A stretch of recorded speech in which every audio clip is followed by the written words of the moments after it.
Bismillahirrahmanirrahim. Alhamdulillahilladzi hadana bi 'abdihil muhtari man da'ana ilaihi bil idni wa qad nadana labbaika ya man dallana wa hadana. Allahumma wa salli wa sallim wa barik ala sayyidina Muhammadin salatan tamla'u khazainallah nura wa takunu lana walil mu'minina farajan wa farahan wa surura wa ala alihi wa sahbihi ajma'in, amma ba'du. Hadratal muhtaramin jamaah salat subuh rahimakumullah. Alhamdulillah, dengan izin Allah pagi hari ini kembali dipertemukan dalam keadaan sehat wal afiah, bisa bersama-sama menjalankan perintah Allah dan Rasul. Salat subuh berjamaah dilanjutkan dengan zikrullah, membaca wirdul latif. Semoga seluruh amal ibadah kita diterima oleh Allah Subhanahu wa taala. Salawat dan salam tercurah keharibaan sang Nabi Muhammad sallallahu alaihi wasallam bi qaulina Allahumma shalli wa sallim wa barik alaihi. Hadirin jamaah sekalian rahimakumullah, kita lanjutkan kajian kita, masih membahas tentang kemuliaan, keagungan akhlak baginda Nabi kita Muhammad sallallahu alaihi wasallam. Bismillahirrahmanirrahim. Wa fil masabihi, di dalam satu kitab yang diterangkan kitab Masabih, an Anas radhiyallahu anhu aidan kana Rasulullah sallallahu alaihi wasallam bin ahsanin nasi khuluqa fa arsalani yawman lihajatin faqultu wallah la adhabu wa fi nafsi an adhaba lima amarani bihi Rasulullah sallallahu alaihi wasallam fa kharajtu hatta amurra ala sibyanin wa hum yal'abuna fis suq fa idza Rasulullah sallallahu alaihi wasallam qad qabada bi kafaya mi warai qala fa nadartu ilaihi wa huwa yadhaku wa qala ya Unas adhahabta haitsu amartuka qultu na'am ana adhabu ya Rasulullah. Dari sifat kemuliaan Nabi kita Muhammad sallallahu alaihi wasallam yang disampaikan, diterangkan rinci oleh seorang sahabat yang bernama Anas. Pada suatu ketika Anas ini menyampaikan bahwa Rasul sallallahu alaihi wasallam ini beliau saksikan dan beliau merasakan sesosok manusia yang paling baik akhlaknya. Paling baik akhlaknya. Beliau merasakan sendiri bagaimana kebaikan Rasulullah, kasih sayangnya Rasulullah, perhatiannya Rasulullah kepada beliau. Dalam satu ketika Anas ini disuruh oleh Nabi kita Muhammad sallallahu alaihi wasallam dengan sesuatu hal, diperintah. Ketika dia diperintahkan, seorang anak ini boleh dikata kalau anak kita mungkin rada bangkang gitu, tidak nurut, ya. Anas ini termasuk enggak nurut. Farsalani yauman lihajatin faqultu wallah la adhabu. Jadi dikatakan, wahai Anas, aku suruh kamu untuk datang ke sana, ada satu hajat, ada satu kepentingan. Kemudian beliau menjawab, ya, dengan beliau berkatakan wallahi la adhabu, demi Allah saya enggak mau berangkat, ya. Jadi ketika itu suatu saat seorang anak ini, karena posisinya pada saat itu Anas masih kecil, kemudian akhirnya walaupun dia menyatakan aku tidak pergi, kemudian wa fi nafsi an hadzaba lima amarani bihi Rasulullah sallallahu alaihi wasallam, ya. Kemudian dia menyatakan wallahi la adhabu, aku demi Allah aku tidak pergi. Wa fi nafsi, tapi di dalam dirinya dia akan selalu pergi. Jadi boleh dikata kayak begini, Pak. Jadi ketika beliau diperintah oleh Nabi itu ada candaria yang dia lakukan. Enggak, Rasulullah saya enggak mau deh gitu kan. Padahal dalam hatinya dia kepingin, enggak bakalan dia untuk menolak apa yang diinginkan Rasulullah SAW. Akhirnya Anas ini juga pergi. Setelah pergi, namanya masih anak ya, masih sifat kekanak-kanakan ini masih ada. Kemudian didapetin kawan-kawan banyak anak-anak kecil pada mainan. Ya. Kayak kita disuruh punya anak disuruh ya dalam satu hajat, tiba-tiba ketemu kawannya lagi pada main, mampir dulu. Ya, mampir dulu dengan main bersama teman-temannya itu. Kemudian setelah dia lagi main dengan kawan-kawannya, ya yal'abuna fis suq, ya main di dekat pasar, pada lagi bercandaan, main sukaria dengan teman-temannya. Anas ini lihat seperti itu. Ketika dia lagi asyik main, jadi lupa apa yang diperintahkan oleh Nabi tadi. Dia disuruh melakukan sesuatu atau kepentingan sesuatu, kemudian ketika dia berjalan menuju perintah tersebut, dia kena gangguan. Gangguan apa? Lagi anak pada main. Dia terlupakan dengan apa yang diperintahkan oleh baginda Nabi Muhammad SAW. Kemudian faida Rasulullah sallallahu alaihi wasallam ya qad qabada bi kafaya min wara'i. Kemudian ketika melihat Anas lagi bercanda, teman main sama kawan-kawannya lagi seneng, kemudian Rasulullah datang, kemudian dipegang gitu, ya Anas itu dipegang dari belakang, ya bukan pegangan marah, kemudian melakukan sesuatu yang menyakitkan kepada Anas, tidak. Jadi dipegang di belakang. Qala fa nadartu ilaihi wa huwa yadhaku. Kemudian ketika dipegang kaget dia. Ketika dia kaget melihat ternyata yang memegang itu Rasulullah sallallahu alaihi wasallam. Ketika dipegang oleh Rasulullah, ya, kemudian wa huwa yadhaku, Rasulullah senyum. Jadi ketika melihat tampilan si anak ini, disuruh katanya enggak, kan gitu kan? Disuruh katanya enggak, tapi jalan juga, ya, jalan juga menuju yang ditunjuk oleh Rasulullah. Pergi ke satu tempat di dekat pasar sana, kamu pergi gitu kan? Demi Allah saya nggak mau deh, demi Allah nggak mau.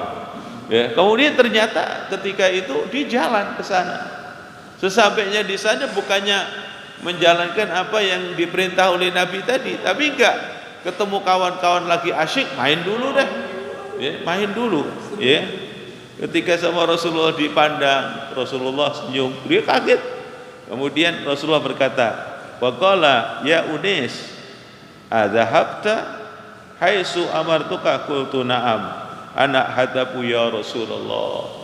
Kemudian Rasulullah panggil panggilan ini, panggilan sayang, Pak. Baik. Ya.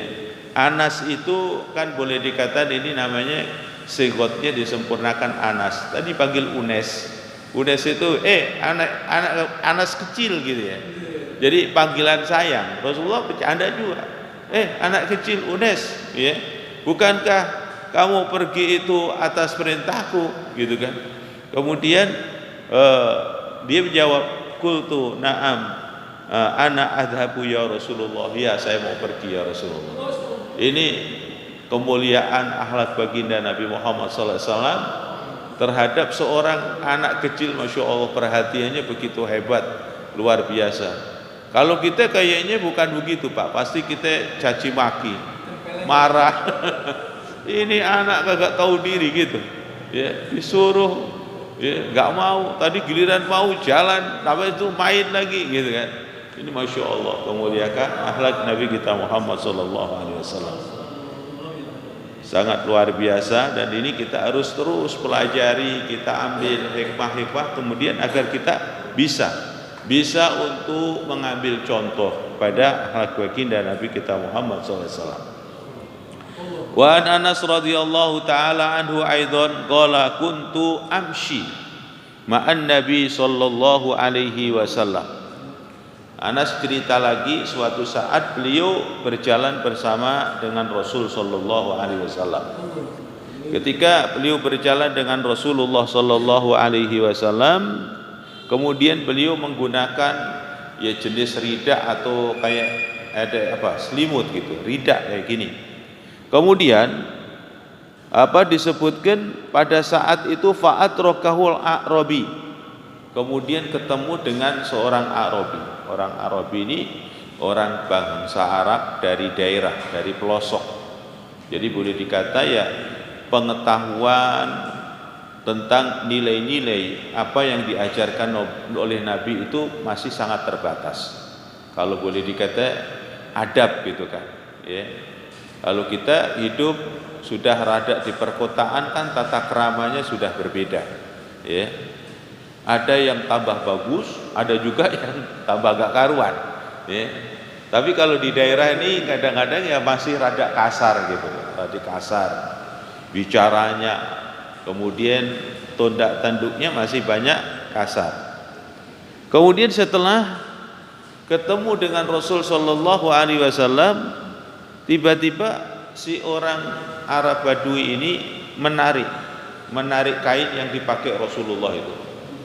Karena ini kainnya kasar, rada seret gitu, kemudian ditarik itu sampai dinyatakan adalah ya jabdatan syadidatan roja'a Nabiullah fi nahril a'rabi. Sampai ditarik itu dia mendekat kepada arah wajahnya, ya. Bapak kita pakai begini, bapak tarik kan pasti dekat begini kan, ya.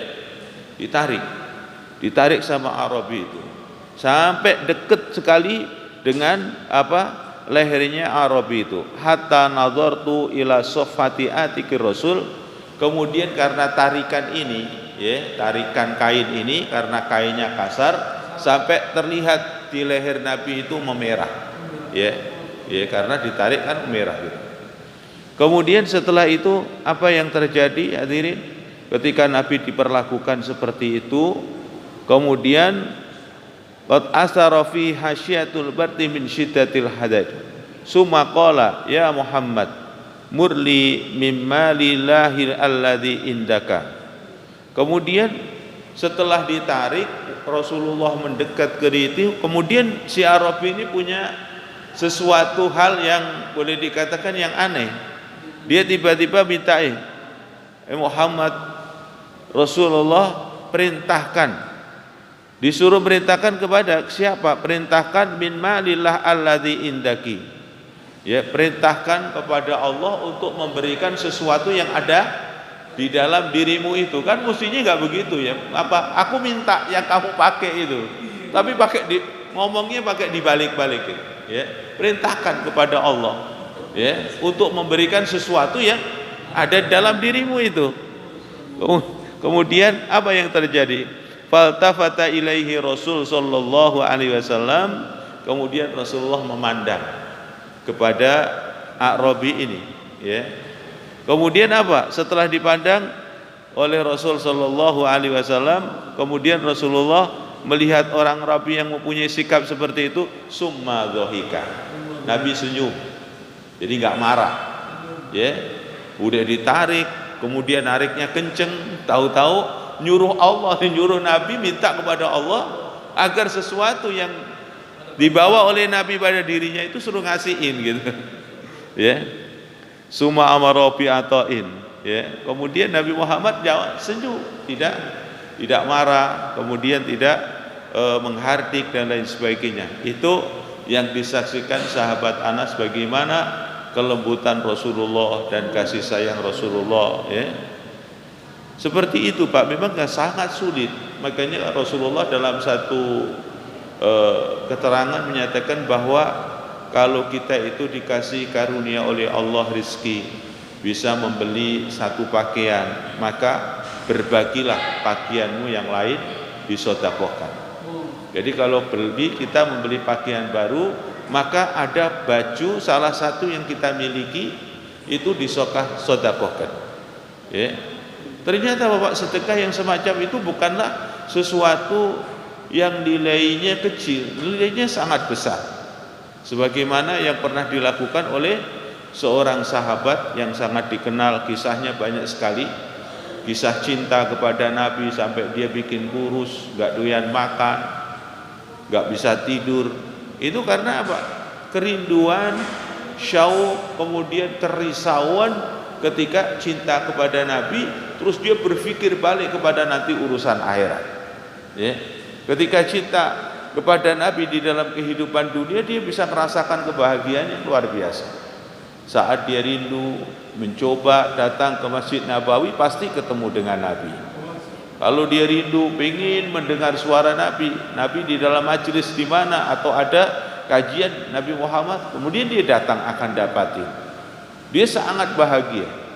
Tapi dia berpikir nanti kalau di akhirat nanti gimana? Masih bisa enggak ketemu dengan Nabi, mendengar indahnya ucapan Nabi, memandang indahnya wajah Nabi, akhlak Rasulullah kayak gitu. Itu yang dirindukan, yang dikhawatirkan. Sampai dia bilang, kalau toh memang saya masuk surga juga, pasti surganya berbeda. Ya, surga Nabi dengan surga kita berbeda. Nah, itu yang dikhawatirkan, takut nggak bisa ketemu lagi dengan Nabi Muhammad nanti di akhirat. Gitu ya. Itu sampai dapat bisyarah khusus, Pak. Allah yang langsung memberikan satu bisyarah, kabar gembira kepada orang yang punya kekuatan mahabbah, cinta sama Nabi yang begitu hebat, sampai diturunkan satu ayat khusus dengan pernyataan Allah, wa may yuti'illah wa rasulah wa ulaika ma'al ladzina an'amallahu 'alaihim minan nabiyyin was-siddiqin was-syuhada was-sholihin wa hasuna ulaika rafiqa. Maka ayat itu tidak ada ayat yang paling membahagiakan yang didengar sahabat kecuali itu ayat. Itu ayat pokoknya bikin seneng, bikin bahagia semua para sahabat. Bisa bayangkan karena apa? Ayat itu memberikan jawaban siapa di antara kalian yang taat kepada Allah, terus taat kepada Rasulullah yang didasari dengan cinta yang sangat mendalam tadi, besok orang itu akan dikumpulkan bersamanya. Ma'alladzina an'amta 'alaihim minan nabiyyin, kumpul sama Nabi. Jadi ini jawaban kita ini bakal kumpul sama Nabi, udah yakin 100%. Yang penting itu tadi, taat kepada Allah, taat kepada Rasul. Yang benar, yang sungguh-sungguh. Itu ayat yang sangat membawakan kebahagiaan para sahabat. Kayaknya jadi tenang semua hidupnya. Karena apa? Sudah ada jaminan langsung dari Allah, siapa yang taat kepada Allah dan Rasulnya akan kumpul. Bukan hanya kepada Nabi Muhammad, Anbiya, sampai dikasih tahu Anbiya. Kita semua nanti bisa bertemu dengan Nabi Adam, Nabi Nuh, Nabi Ibrahim, Nabi Musa, sampai kepada Sayyidul Anbiya wal Mursalin Nabi Muhammad SAW. Syaratnya yaitu taat pada Allah dan taat kepada Rasul. Cuman nanti pelajaran taat ini yang panjang harus dibahas ya. Taat yang seperti apa gitu kan? Ya, takutnya taatnya sebagian taat, sebagian ya menentang terus sama Nabi ya. Nah ini diantara sahabat ini juga yang dia bersedekah sebuah pakaian. Jadi dia pada saat kalau daerah Mekah Madinah musim dingin kan cuacanya sangat luar biasa, sangat ekstrim gitu. Lah pada saat dia itu musim dingin sholat subuh, dia beli baju yang baru, taruhlah gamis. Kemudian ada rangkapan yang luarnya, kalau di kita mungkin jas ya, tapi kalau pakaian sana namanya jubah ya, yang biasanya tanpa dikancing ya, dibuka untuk menahan daya dingin itu. Tiba-tiba di saat dia berjalan menuju sholat subuh, melintas di satu tempat ada seseorang dalam kondisi kedinginan, dia hanya menggunakan pakaian yang bisa menutup auratnya saja, yaitu antara pusar dengan lutut ya. Tapi bagian-bagian ini enggak sempurna, maka beliau sahabat Sauban ini enggak pakai pikir panjang, dilepaslah baju luarnya, disedekahkan kepada orang yang kedinginan tersebut.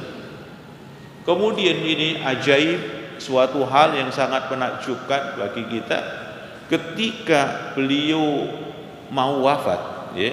Ketika beliau mau wafat, beliau didatangin malaikat, kemudian malaikat itu membawa kabar gembira.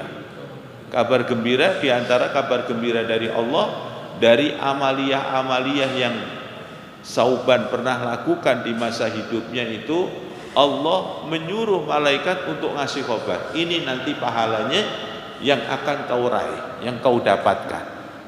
Maka ketika pahala sedekah baju, yang bajunya tadi boleh dikatakan bukan yang baru tapi yang lama, maka ketika beliau diberikan tentang pahalanya bersedekah dengan baju yang lama itu, terucap di dalam lisannya, disaksikan oleh istri dan anak-anaknya, ya Allah, kenapa enggak yang baru aja? Ya. Jadi kan itu membikin keluarganya juga risau. Kenapa? Orang mau meninggal kok ngomongnya begitu? Kenapa enggak yang baru aja? Apa ini? Kalimat ini keluar dari orang yang mau wafat. Ya, orang yang mau wafat kan mestinya kalimat la ilaha illallah gitu. Ini kelasnya sahabat. Kelas sahabat yang sangat luar biasa, diberi oleh Allah khobar-khobar yang indah. Ya. Sebenarnya ada 3 itu Pak, yang diungkapkan beliau ada 3. Kenapa yang enggak baru? Kenapa enggak yang baru? Terus kenapa enggak lebih jauh? Dan kenapa enggak semuanya? Ya. Ada 3 yang membuat risau keluarganya. Kok orang mau meninggal kok yang diucapin enggak yang baru? Kemudian enggak semuanya. Kemudian kenapa enggak lebih jauh? Ternyata beliau setelah Rasulullah mendatangi rumahnya Sauban ini, kemudian ditanya sama Rasulullah, apa yang diucapkan di akhir perjalanan hidupnya suamimu itu? Ada 3 ucapan ya Rasulullah yang sampai menjadi teka-teki kita ini dalam kebingungan, kekhawatiran. Ada 3 ucapan ini kita enggak mengerti. Karena ucapannya kenapa enggak yang lebih jauh? Kenapa? Ya, enggak semuanya saja. Dan kenapa enggak yang baru? Ternyata Bapak, Allah menyuruh malaikat membuka nilai fadilah, pahala yang Allah sediakan untuk di alam berikutnya bagi Sauban. Yang disebutkan kenapa enggak yang lebih jauh? Beliau itu rumahnya jauh. Dari masjid itu jauh. Ada satu riwayat menyatakan bahwa beliau itu kalau berangkat ke masjid itu membutuhkan waktu sekitar 3 jam. 3 jam. Tapi kayak begitu enggak pernah absen, Pak. Sholat jamaah enggak pernah lewat. Ya, 3 jam. Kalau kita ini menitan, tapi absen melulu. Jadi jauh. Itu kan kekuatan cinta kepada Allah kayak gitu, Pak. Enggak bisa. Orang kekuatan cinta sama Allah, dia kekuatan cinta kepada Rasulullah. Ya. 3 jam untuk cintanya enggak ada masalah. Pengorbanan untuk cintanya pada Allah, cintanya kepada Rasul. Makanya ketika beliau mau wafat terus dikasih tahu, nih perjuanganmu, ini ungkapan rasa cintamu, taatmu kepada Allah dan Rasul, kamu melaksanakan sholatul jamaah ke masjid tiap hari walaupun membutuhkan waktu 3 jam, nih pahalanya kayak begini. Ketika diunjukkan itu, ya Allah, kenapa engkau enggak berikan saya rumah yang lebih jauh lagi daripada? Jadi yang dimaksudkan enggak lebih jauh itu hubungan antara rumah dia dengan masjid. Ya. Itu diantaranya kecintaan yang sangat hebat kepada Allah dan pada Rasul. Kemudian ucapan yang kedua, kenapa? Ucapan yang kedua adalah beliau pernah sedekah. Sedekah tapi sedikit. Ya. Karena saat itu beliau juga lagi dalam kondisi kekurangan di hari itu, maka beliau enggak punya apa-apa, punya ada yang menyatakan adalah cuman segelas susu dengan sepotong roti. Ada seseorang yang meminta sedekah. Beliau tidak menolak walaupun dia tinggal punya makanan sedikit itu. Makanya beliau mengambil gelas lagi ke depan, ke dalam rumah, kemudian keluar lagi, kemudian susu yang segelas dituang menjadi 2. Ya, beliau ngambil tempat kosong, dituang lagi. Kemudian rotinya dipotong, sehingga pada saat itu beliau sedekah cuma setengah gelas susu dengan setengah potong ya, setengah potong roti. Nah maka ketika diunjukin pahalanya, kenapa enggak semuanya dulu? Nyesel. Jadi kurang besar pahalanya. Jadi kalau kayak kita ada susu 1 segelas, roti kemudian sepotong, ada orang minta, udah nggak ada gitu. Ada di situ. Ya. Artinya sifat bakhilnya itu kita masih kuat. Kalau ini sahabat, masya Allah, ada sepotong ya dibelah. Dan kita menyaksikan bahwa orang banyak seperti itu. Ketika kita entah itu benar manusia atau mungkin makhluk lain yang Allah utus untuk memberi pelajaran sama kita, banyak orang yang sedekah kayak begitu. Ya. Kita pernah temukan waktu di Masjidil Haram, ya, ada seseorang pas hari Senin itu berbagi-bagi kurma untuk berbuka, ya. Kemudian akhirnya dibagi-bagi semuanya udah dapetin, ya. Kemudian kita di sebelahnya itu gak kebagi. Kemudian kurma itu ada kurma yang besar gitu, Pak. Kalau istilahnya apa? Kurma ambar atau apa? Gede kurmanya itu. Nah, ketika itu ya pas azan maghrib, karena kita nggak bawa kurma, kita cuma bawa air, ya kita minum air, ya minum air Zam-Zam. Kemudian dia melihat kita minum air Zam-Zam, nunggu waktu maghrib, kemudian kurma yang satu itu dibelah menjadi dua. Kurma yang satu dibelah menjadi dua, kemudian sebelahnya dikasih kita. Ini adalah orang-orang yang pernah tahu tentang bagaimana sejarah Nabi, bagaimana tentang sejarah para sahabat, ya. Artinya sedekah itu gak mesti lebih, gak begitu. Apa aja yang ada bisa, ya.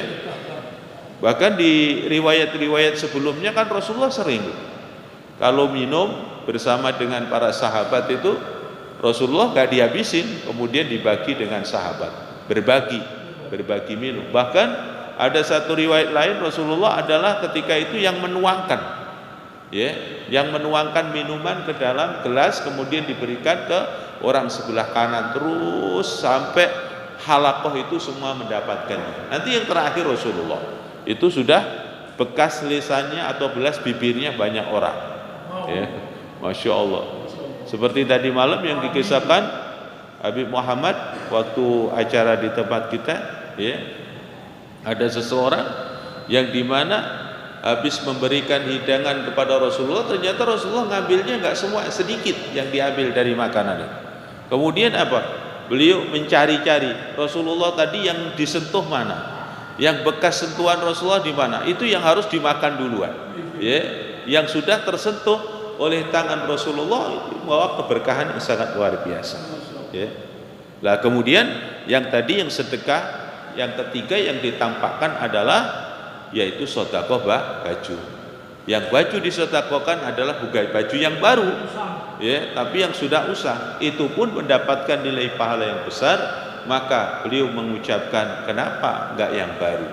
Artinya penyesalan kurang besar pahala. Coba kalau yang baru pahalanya lebih besar lagi. Ini kisah-kisah yang sangat luar biasa tentang Nabi kita Muhammad sallallahu alaihi wasallam. Wa an Aisyah annal ummil mu'minina radhiyallahu taala annaha qalat lam yakun Rasulullah sallallahu alaihi wasallam fahishan wala mufahhishan wala tukhban fil aswaq wala yajzi bi sayyi'ati sayyi'ah walakin ya'fu wa yasfa. Sayyidah Aisyah, beliau menjadi saksi bagaimana tentang kemuliaan akhlak Nabi Muhammad sallallahu alaihi wasallam.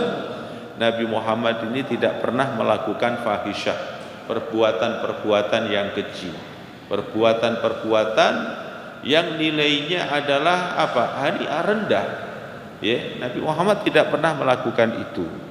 Kemudian Nabi Muhammad sallallahu alaihi wasallam punya sifat yang agung dan mulia, la yajzi bisayyiati as-sayyi'ah.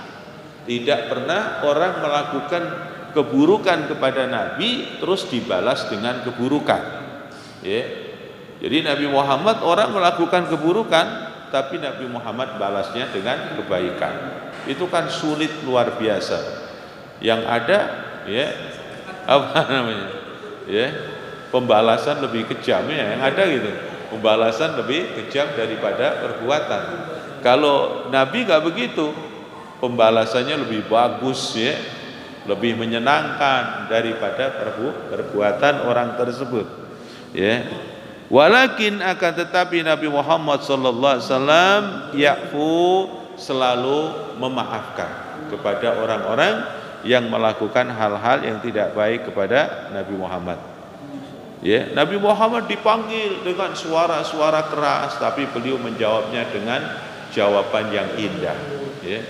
Kalau kita kadang dipanggil kayak gitu, apa? Ngapain sih panggil-panggil lagi?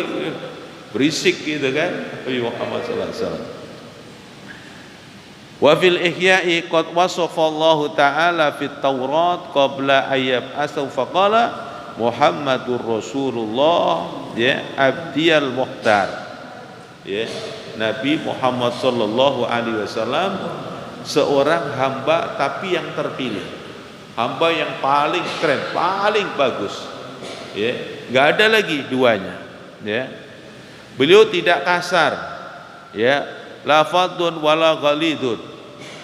Wala sahabul bil asal wala yajzi bi sayyi'ah dengan sayyi walakin ya'fu wa yasfah. Ya.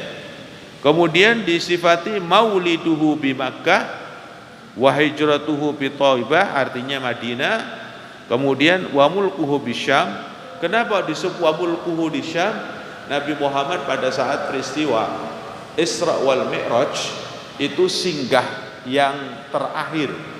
Singgah yang terakhir sebelum beliau Mi'raj ila sama awal tsani sampai sab'ah, kemudian yartaki ila sidratil muntaha, singgah yang kelima itu tempatnya adalah di Masjidil Aqsa. Lah, ketika di Masjidil Aqsa ini beliau mendapatkan satu kedudukan yang sangat tinggi karena beliau adalah menjadi imam sholat di Masjidil Aqsa.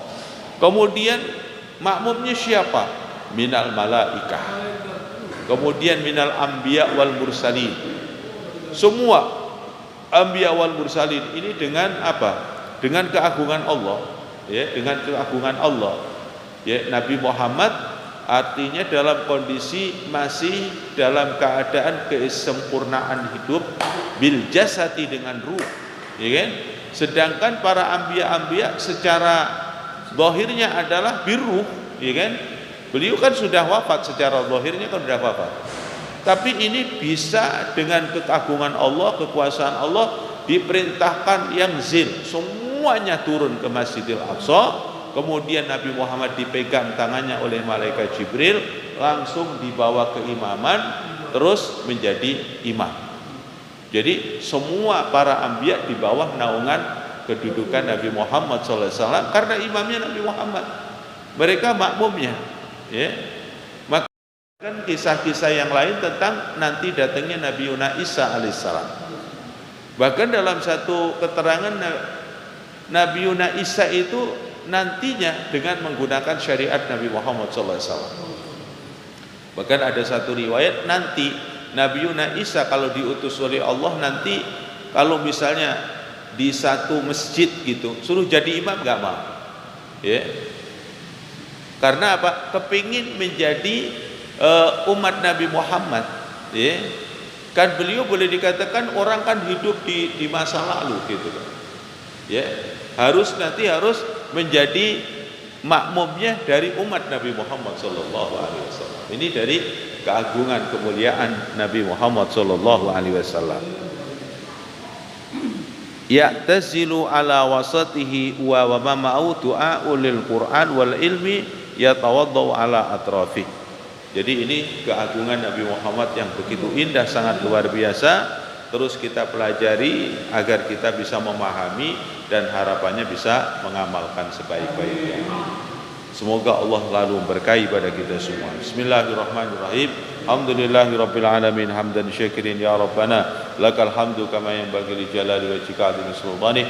Allahumma la tada' fi majlisina hadza dhanban ila ghafarta hamman ila farajta maridan ila syafaita wa la dainan ila qadaita hajatan min hawaiji dunya wal akhirah illa qadaita yassartaha ya arhamar rahimin. Rabbana atina fid dunya hasanah fil akhirati hasanatan wa qina adzabannar. Ana rabbika rabbil izzati amma yasifun. Wassalamun alal mursalin walhamdulillahi rabbil alamin. Wassalamualaikum warahmatullahi wabarakatuh.